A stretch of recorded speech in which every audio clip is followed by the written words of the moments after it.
Reels, kita nyo naman mga boss, alas 6 na ng gabi pero may customer pa tayo. Ayan si Sir.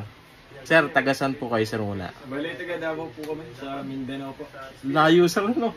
Davao, Mindanao pa. Pero nakarating dito sa Calamba, City Laguna, dito sa JBL Official Store Calamba. Ayan Sir. Sir, sulit ba yung pagpunta mo Sir? Sulit na sulit po, talagang legit po. Ayan, legit Sir ano? Sobrang panalo yung Tunog Sir, yung Tunog, tunog. Saka yung quality Sir no? Sir, very recommended ba Sir yung tindahan Sir namin Sir? very sir, approve na approve po Yung, talaga. yan Sir. Thank you Sir, marami po.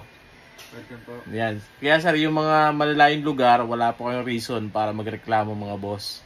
Kaya Sir, si Sir ay taga Davao pa. Yan. Mas malayo sa inyo, sasabihin nyo, taga Caloocan lang kayo, di kayo makapunta. Pero si Sir, taga Davao, nakarating dito. Di ba Sir, na yun ang pinakamalupit naming customer. Kaya sa mga customer po namin, i-search nyo lang po JBL Official Store Calamba. Sir, hindi naman kayo Sir naligawan na Sir, no? Hindi naman. Ah, Dali sir. lang kitain yung area. Apo, accurate lang Sir yung binigay na Google Maps sa Waze. Ano Sir? Sir, enjoy Sir sa bagong speaker mo Sir. Maraming salamat po. Thank you po. Thank you.